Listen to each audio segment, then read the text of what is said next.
Wren Calloway arrived at the Voss estate on a Monday morning with a cleaning caddy in her right hand, a tote bag on her left shoulder, and a 3-year-old on her hip who was currently narrating, in real time, every dog she had seen from the car window on the drive over. There had been 11 dogs, and Lily remembered all of them, and had opinions about each. Wren had nodded at every dog and kept her eyes on the gate ahead of her, and told herself that this was fine, that today was going to be fine, that her regular babysitter, coming down with a stomach flu at 6 in the morning, was not a sign of anything. It was just a Tuesday, being a Tuesday except it was a Monday, and the important thing was that she was here, and she was on time, and she was not going to lose this job on the first day, because the rent for next month did not care about stomach flu, and neither did the medical payment plan for her brother's last round of treatment. That one had spots, Lily said. I know, Wren said. Like a cow. Like a cow, Wren agreed. The man standing at the gate did not agree with anything. He was large in the specific way of men who were paid to be large, wearing a dark jacket in weather that did not require a jacket, and he was looking at Lily the way security personnel at high-end properties sometimes looked at things that had not been cleared in advance, which was with a particular stillness that was not quite alarm, but was adjacent to it. Wren met his eyes and said her name and the name of the placement agency and the start time she had been given, and the man looked at his phone, and then he looked at Lily again, and then he opened the gate. Inside, the estate was exactly what the agency had described, and also nothing like what Wren had pictured, which was usually how it went with places that existed mostly as a set of instructions before you arrived at them.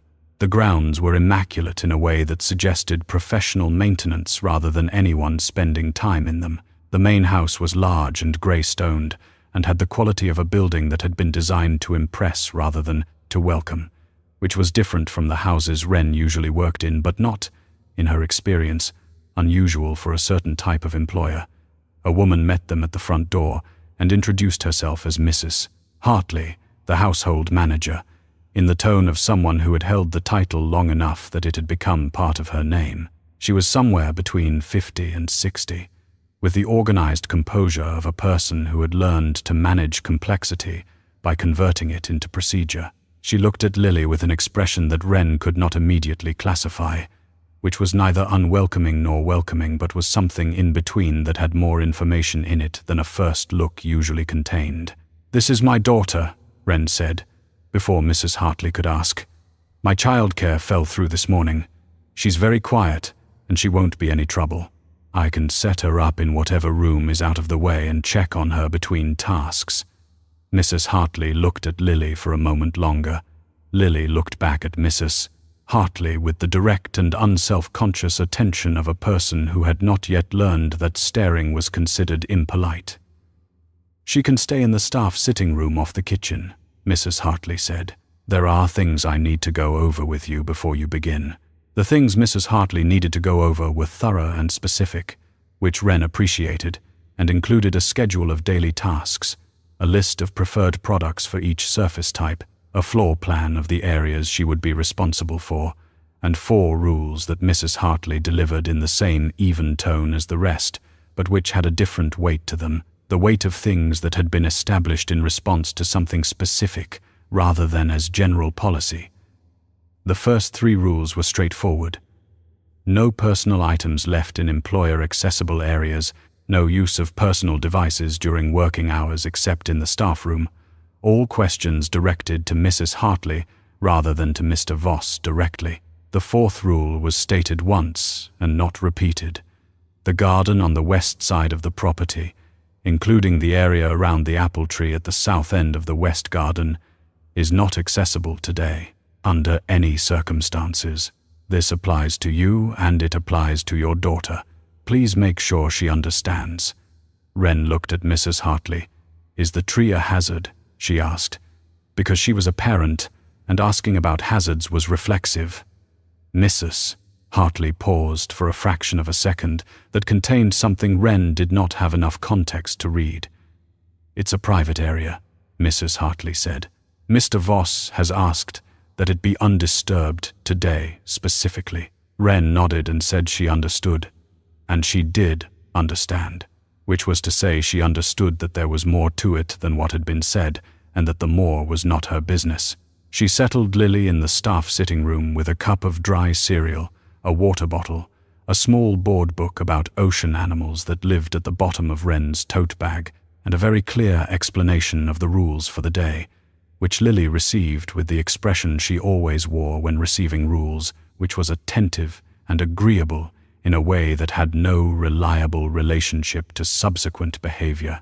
Lily was not a difficult child.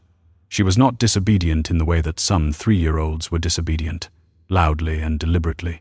She was curious in the way that made obedience a secondary concern to whatever had caught her attention, and she moved through spaces with the particular confidence of someone who had not yet been told that most spaces were not meant for her. Wren kissed the top of her head, told her to stay and be good, and went to begin the first floor.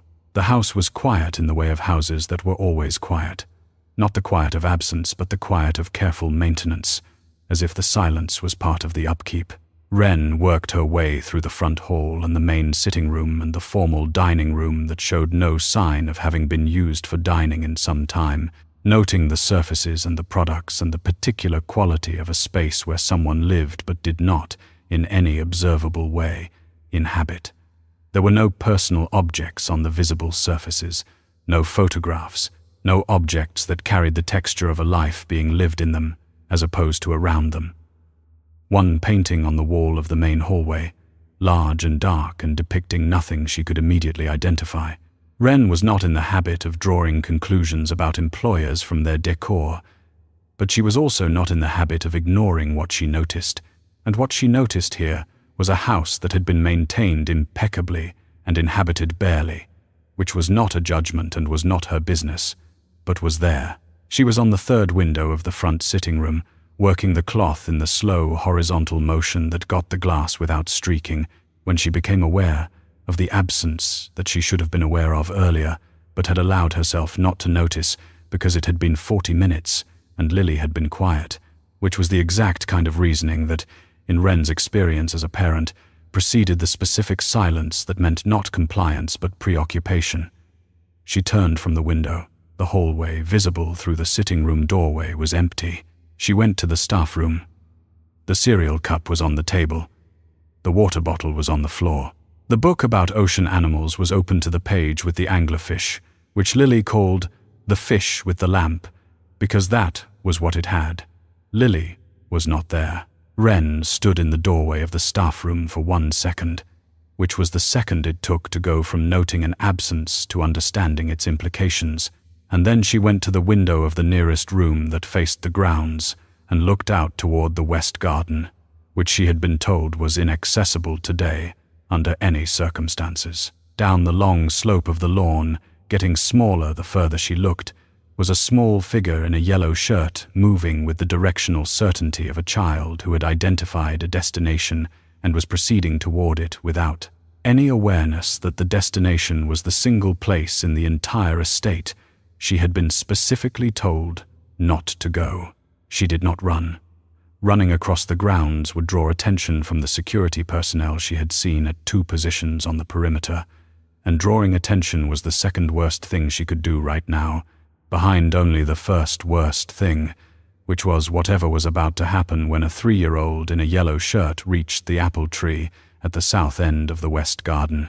Wren walked fast, the kind of walking that was technically not running but covered ground at a rate that made the distinction largely academic, and she kept her eyes on the yellow shirt ahead of her and did the calculation that parents did automatically and without pleasure, which was the calculation of distance and speed, and whether she was going to close the gap in time.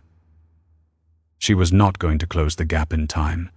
Lily had a head start of what Wren estimated at 3 minutes, which at Lily's walking pace, which was surprisingly rapid for someone whose legs were 2 feet long, translated to a distance that put the yellow shirt approximately 30 seconds from the apple tree and Wren approximately 90 seconds behind it.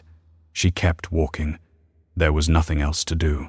The apple tree was at the far south end of the west garden, which was separated from the main lawn by a low hedgerow that Lily had apparently navigated by going through a gap that Wren could see now.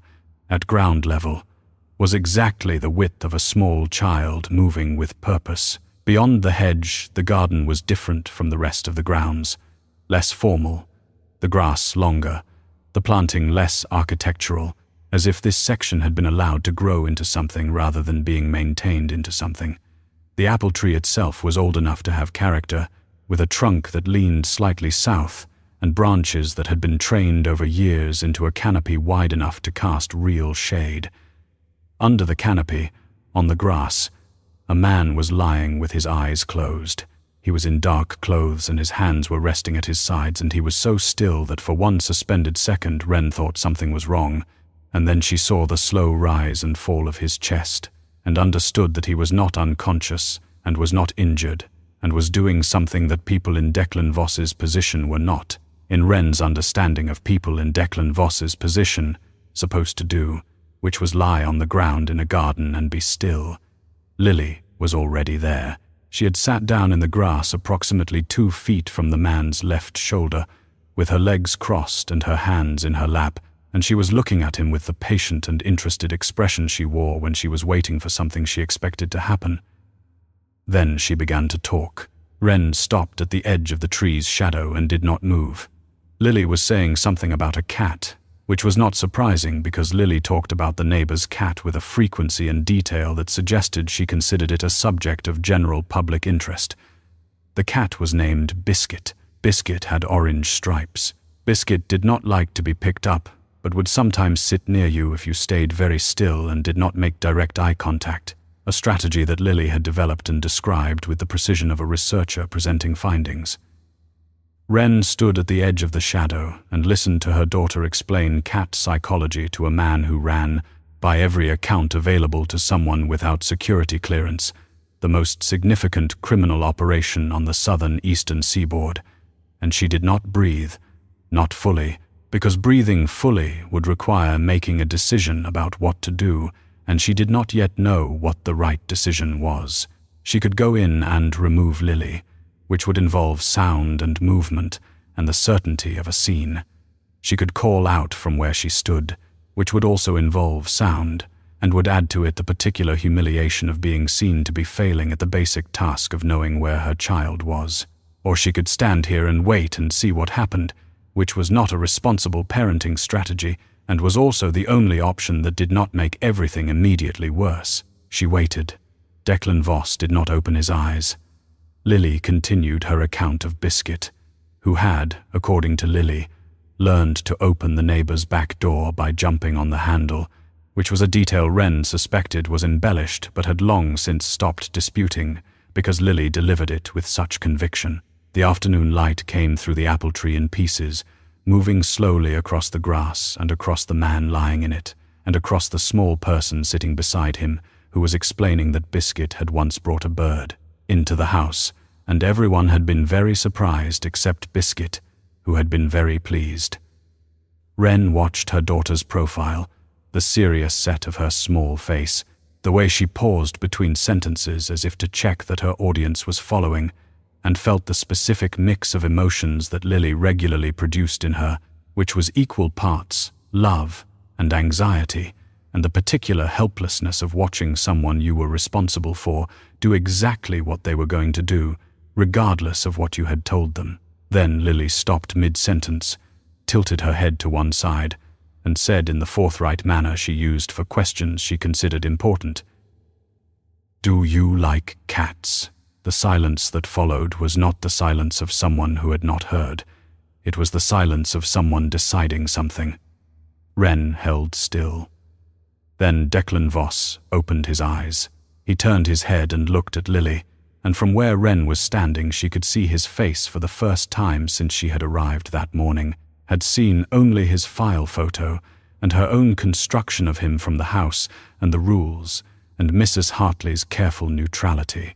He was in his mid-40s, with a face that had been arranged by time and experience into something that did not give away much, and he was looking at Lily with the expression of someone encountering a thing they had not prepared for in any of the ways they had learned to prepare for things.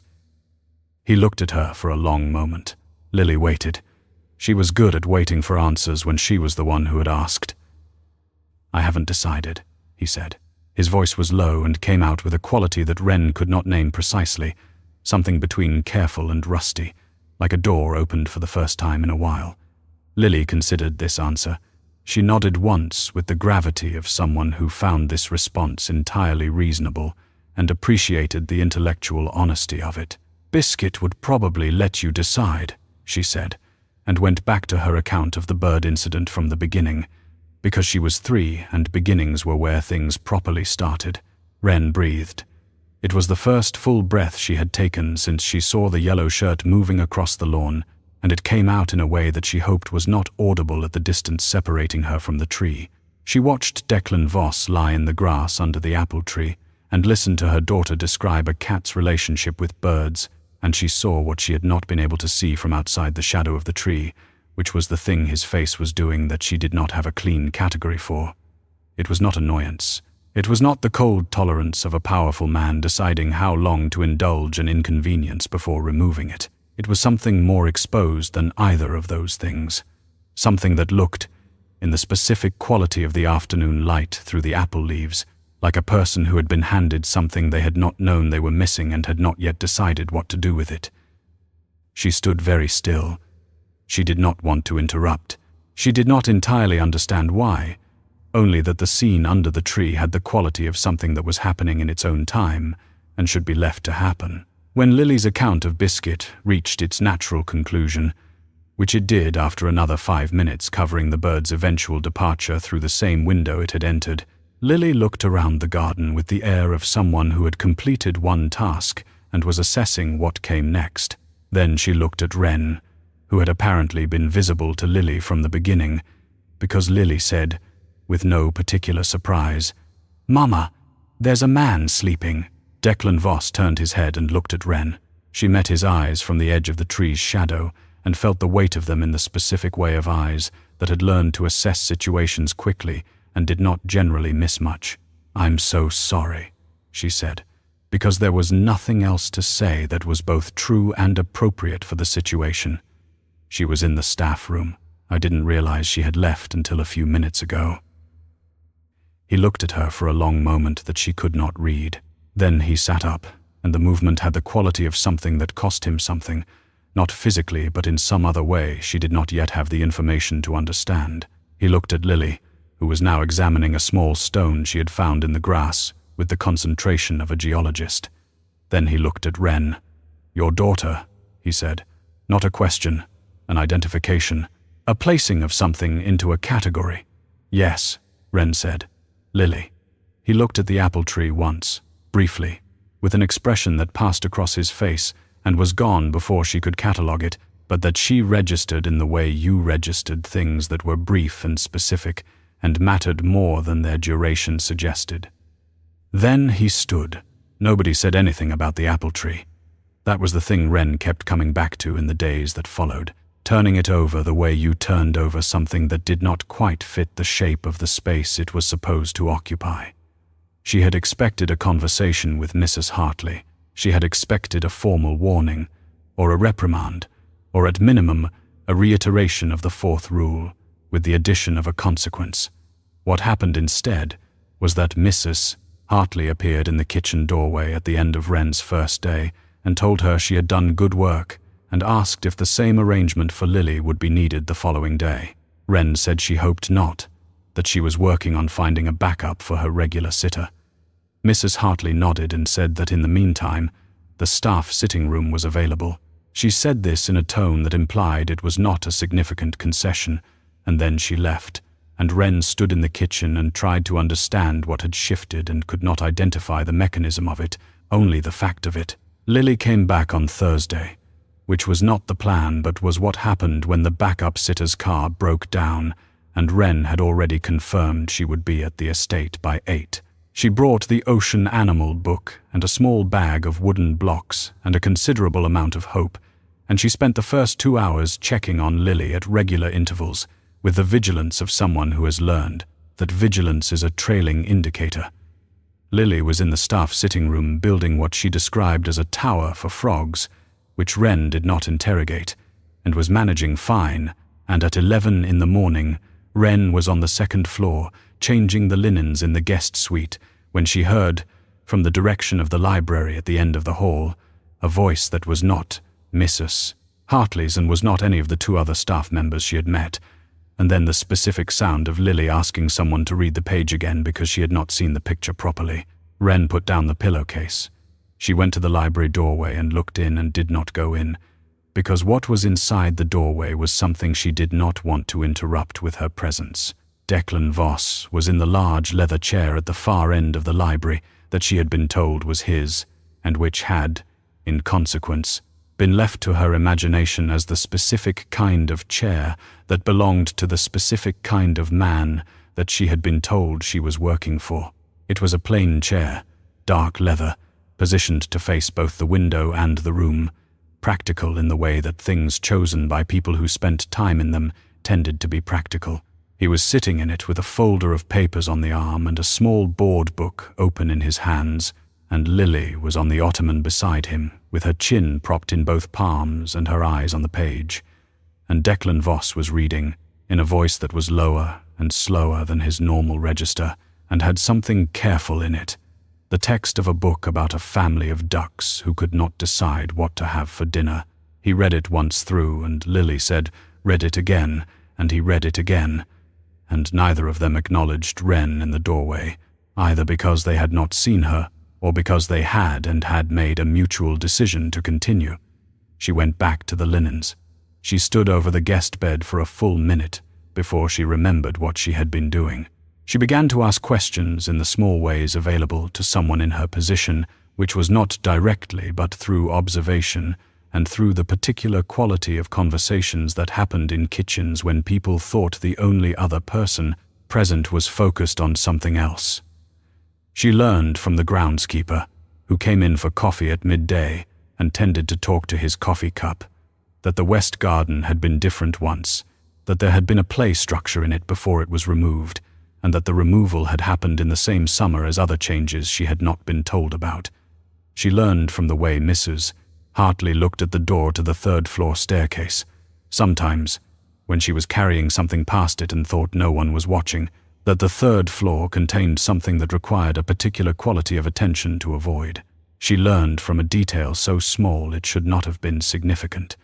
A child's red toy car tucked behind the cleaning supplies in the utility closet, placed with the deliberate care of something stored rather than lost, that someone had at some point put it there and left it. She held the toy car for a moment before she put it back, behind the bottles and in the shadow, where it had apparently lived for long enough that no one had moved it. On Friday afternoon, Lily found Declan in the kitchen.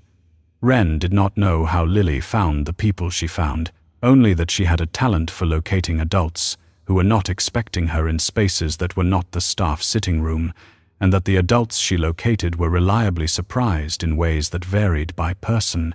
Declan was at the kitchen island with a cup of coffee and what appeared to be a conversation with Mrs. Hartley that ended when Lily appeared in the doorway, looked around the kitchen with the assessing expression of someone arriving in a new territory, and said, addressing no one in particular, "I found the frog tower."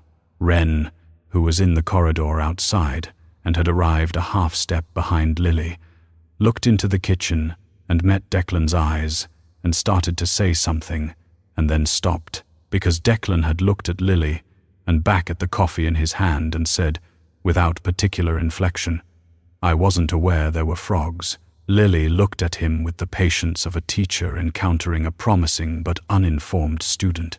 "There aren't real frogs," she said. "The blocks are frogs." A pause.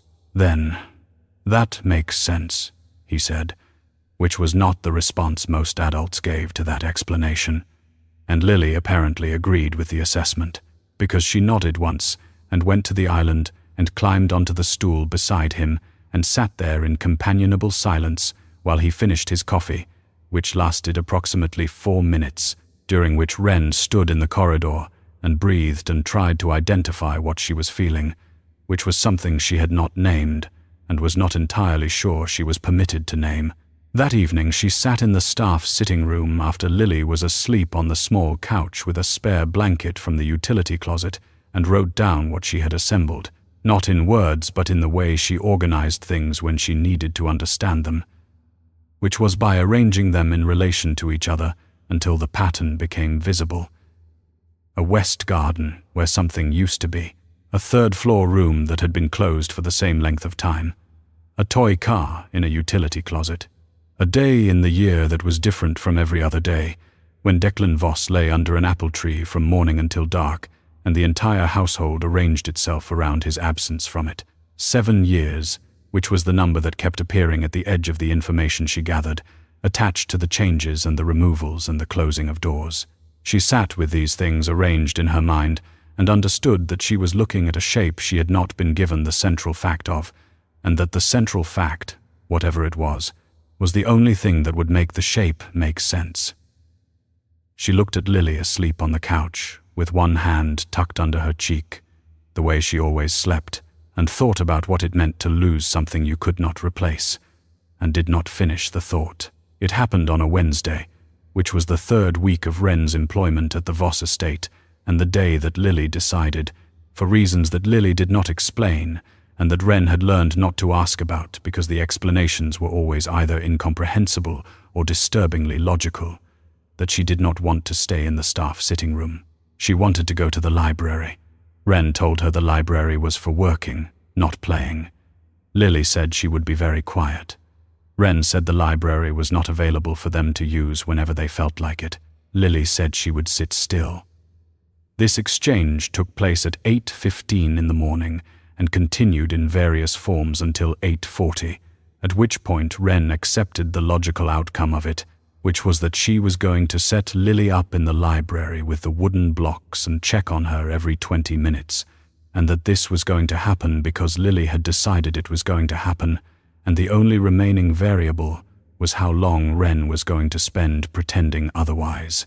She was on the 2nd floor at 10:30, cleaning the bathroom that adjoined the guest suite, when she heard from downstairs the particular quality of silence that she had learned, in 3 weeks, to differentiate from other silences in the house. It was not the silence of no one there. It was the silence of everyone, very still. She put down the cloth and went to the top of the stairs and heard, from the direction of the front sitting room, a sound she had not heard in this house before, which was Lily crying.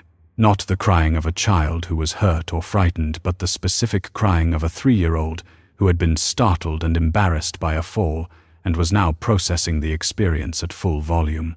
Wren came down the stairs fast and through the hall and into the front sitting room and found Lily sitting on the rug beside the overturned wooden block tower, which had apparently fallen on her in a way that had not injured her but had surprised her, and beside her, crouched down on one knee at her level, was Declan Voss, who had in his hand a tissue from the box on the side table and was holding it out to Lily with the careful extension of someone who was not sure of the correct protocol but had identified an available resource and was deploying it. Lily took the tissue. She looked at Declan. She looked at the fallen blocks. She looked back at Declan and said, with the residual indignation of someone whose construction has been brought down by gravity without their permission, "The frogs fell." "I see that," Declan said, in the level and serious tone he apparently used with Lily regardless of the subject matter, and then he began, without further commentary, to pick up the blocks and hand them to her one at a time. Wren stood in the doorway and watched the two of them rebuild the frog tower, Declan handing blocks and Lily placing them with the focused deliberation of a structural engineer who had learned from prior failure, and she thought about what she was going to do with the rest of the morning and with the weeks after it, because what she was watching was something she did not have a category for, and something she was also fairly certain she could not keep watching indefinitely without it becoming something she could not take back. Then Lily, without looking up from the tower, said in a conversational tone, "My daddy went away." Wren went very still in the doorway. Lily said this sometimes, to various people, with the matter-of-fact delivery of a person reporting a known fact, because for Lily it was a known fact, the shape of their life rather than a wound in it, and Wren had learned to let it pass without making it larger than Lily was currently making it. She watched Declan receive this information. He did not look at Wren. He looked at the block in his hand and then at Lily and said, without inflection but also without the careful distance that adults usually put between themselves and a child's grief. "My son went away too." Lily looked up from the tower. She looked at him with the direct and unguarded attention she gave to things that she was genuinely trying to understand. "Where did he go?" she said. Declan was quiet for a moment. He looked at the block in his hand. "I don't know exactly," he said, "but I think it's somewhere good." Lily considered this with the seriousness she brought to information she was integrating. Then she held out her hand for the next block, and Declan gave it to her, and they continued building. Wren did not move from the doorway. She stood there and felt something that she could not immediately identify, which was the particular emotion of watching a person say out loud, in the simplest possible sentence, something that she understood had not been said in 7 years. Not the full account, not the explanation, not the story with its cause and its consequence and its 7 years of a house arranged around an absence. Just, "My son went away too." 4 words addressed to a 3-year-old with blocks in her hands in a sitting room on a Wednesday morning, because Lily had asked a direct question and Declan Voss had, for the first time in 7 years in the presence of another person, answered it. Wren turned and went back upstairs and finished the bathroom, and she took longer than the bathroom required because she needed the time. She found him in the library at 4 in the afternoon, after Lily had fallen asleep in the staff sitting room, with the completed frog tower standing on the low table beside her, intact this time and apparently satisfactory. She knocked on the open door and he looked up and she came in, because he did not tell her not to and because she had been thinking about what she wanted to say since the sitting room and had concluded that she was going to say it, or she was going to lose the ability to say it entirely. She stood near the door and looked at him at the desk and said, "His name, if you want to tell me." He looked at her for a long moment. The library had the quality it always had in late afternoon, the light coming low through the west-facing window and lying flat across the desk and the books on the near shelf. And in it his face had the quality she had first noticed under the apple tree, the exposed quality, the thing beneath the surface that the surface had been arranged over many years to conceal. Then he said, "Noah." She heard it land in the room. She let it stay there. She did not say she was sorry, because she was sorry, and also because saying so felt like a smaller response than the word deserved. She did not say anything at all for a moment, and she thought that was probably the right thing, because Noah was a name and a person and a presence in this house that had been kept in the shape of every absence, and saying something over it too quickly would be wrong. Then she said, "He planted the apple tree with you." It was not a question, but she left space for him to correct it if she was wrong. He looked at the window. 3 months before, he said. He wanted to know if we could eat the apples. A pause. We never got to find out. Wren stood at the near bookshelf and looked at the spine of the book closest to her hand without seeing it. Outside the window the light was going, the flat, late afternoon gold thinning out as the day shifted toward evening. "Lily will want to know about the apples," Wren said, "when they come in." She did not know why she said it. She said it because it was true and because it was something that existed in the future, which felt, in this room, in this light, after the word Noah had been in the air, like a thing worth noting. He looked at her.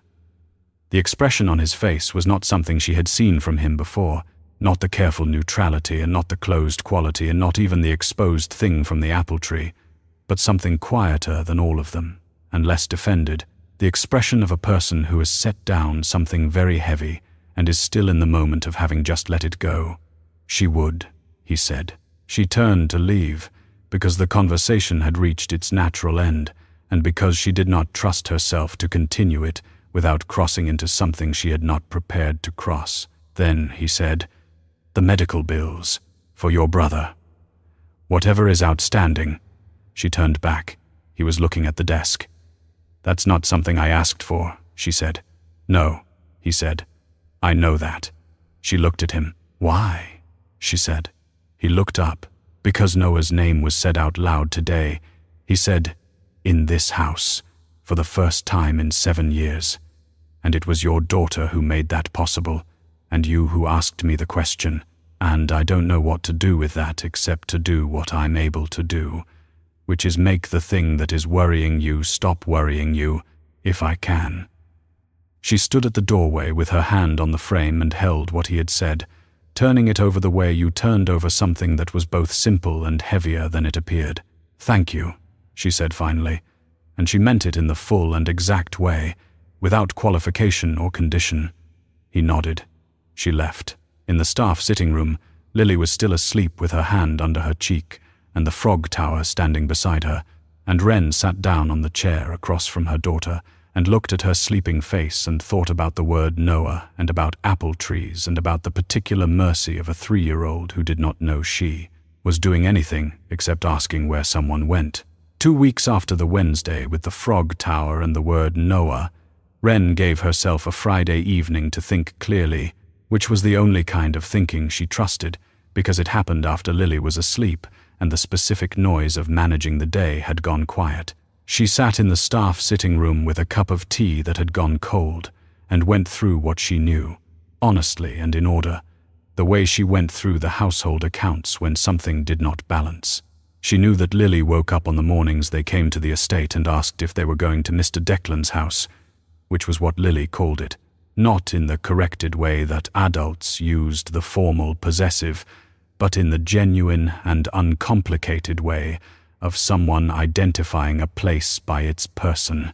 She knew that Declan Voss had, in 2 weeks, read to her daughter 4 times, rebuilt the frog tower twice, answered a question about cats in a way that Lily still referenced, and told Lily that he thought Noah was somewhere good, which was the most Wren had heard him say about his son in all the conversations since the library.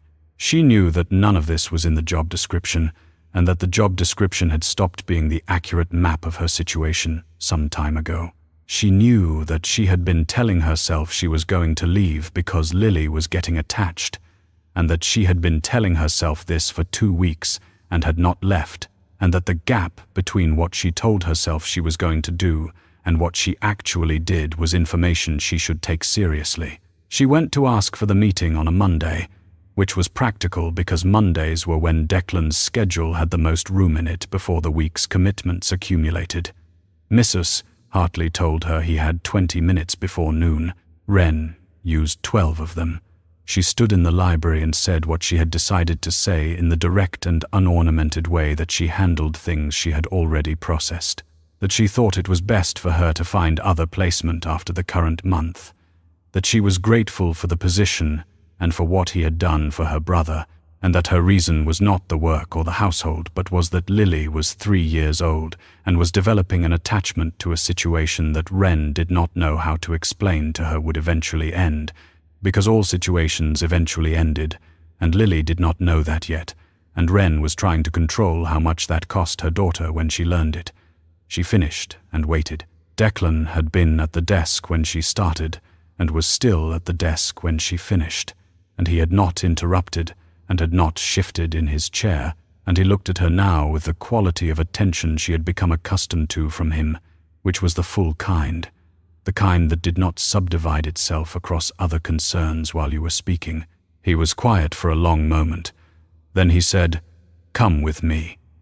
He stood from the desk and went to the door and held it open, and Wren followed him because he had said it in a tone that was not a request and was also not a command, but was something in the third category between those two, which was an invitation that had enough weight behind it to carry its own answer. He took her to the 3rd-floor staircase, which she had learned in the first days never to approach, and up it, and to the door at the end of the hall that she had never seen open. He took a key from his jacket pocket, an actual key on a plain ring, and unlocked the door, and opened it, and went in, and she followed. The room was small and north-facing, and the light in it was the flat, even light of a room that did not receive direct sun, which meant everything in it was visible without shadow, the way things were visible in museums and in places where light had been arranged to let you see clearly without interfering. There was a low bed with a blue coverlet. There was a bookshelf with children's books on it, picture books and board books, and a few early readers, arranged with the care of a person who had put them there with attention and had not touched them since. There was a small table with 2 chairs and a cup on the table, a plastic cup with a handle shaped like an ear, the kind of cup for a child who was learning that cups spilled. There was a drawing on the wall, child made, in crayon, recognizable as a tree with round circles in it that might have been apples or might have been the sun at 4 different positions, or might have been both, because children who drew trees drew the things in trees and the things that were near trees as continuous. Underneath the drawing, in handwriting that was not a child's, were 2 words, his tree. Wren stood in the middle of the room and looked at it and did not say anything. Declan stood near the door. "I opened it 2 weeks ago," he said, "the night after the sitting room." He paused. "I stood in here for a long time, not doing anything, just standing. And it was the first time I had been in this room since the week he died that it did not feel like the room was punishing me for being alive in it." She turned to look at him.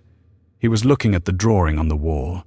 "That happened because Lily sat down next to me under the apple tree," he said, "and talked about a cat named Biscuit for 20 minutes. And because you came to the door of the library and asked me his name." He looked at her.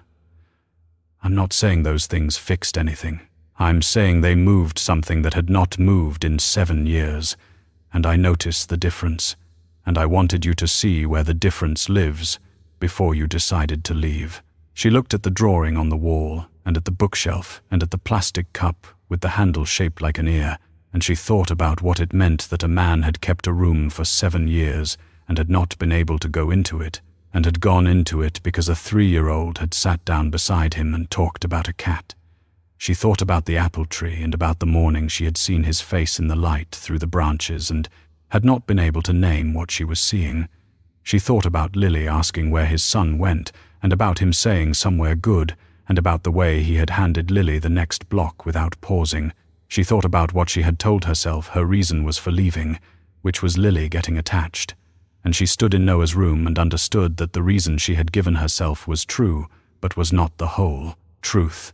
And the part she had not said was that she was also getting attached, and that she had been trying to manage Lily's exposure to something that was also a problem for her, and that it was not possible to manage both at once from a position of pretending one did not exist. She turned from the drawing on the wall and looked at him. "She's going to want to see this room," Wren said. He looked at her for a moment. "I know," he said.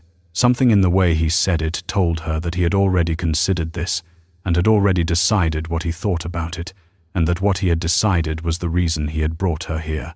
"Is that all right with you?" she said. "Yes," he said. "I think it is." She nodded. She looked around the room once more, at the blue coverlet and the books and the drawing with its tree and its circles, and then she went to the door, and he followed, and he locked it behind them, carefully, the way you locked a place you were going to come back to. Downstairs in the library that evening, after the staff had gone and Lily had been brought in from the car where she had fallen asleep on the drive back and settled on the sitting room couch with the spare blanket, Lily woke up in the way she sometimes did at the end of a day, not properly awake but oriented enough to know where she was and to want things to be a certain way. She sat up on the couch and looked around the room and found Declan in the chair across from her, where he had been for the past hour going through correspondence, and she looked at him with the considering expression she wore when she was assembling a plan. Then she climbed off the couch and crossed the room and climbed onto the arm of his chair, which was not a thing you were supposed to do to a person's chair, but which Lily did with such natural expectation of being accommodated that the question of permission seemed not to occur to her. Declan moved the correspondence. Lily settled against the arm of the chair and looked at him and said, "Tell me a story." Wren, standing in the doorway with a glass of water for Lily that she had gone to the kitchen to get, stopped. Declan looked at Lily. He looked at the correspondence on the side table. He looked at Wren in the doorway, and she looked back at him, and Lily looked at both of them with the patient certainty of someone who understood that the question had already been settled and was waiting for the people involved to catch up with it. "What kind of story?" Declan said. Lily thought about this with genuine seriousness. "A true one," she said. "About a tree." He was quiet for a moment. the quiet of a person who has been asked for something that costs something and has decided to give it anyway. "All right," he said. He glanced at Wren once more, brief and direct, and she put the glass of water on the side table and sat down on the couch across from them, and Declan Voss, who had not told the story in 7 years to anyone, began.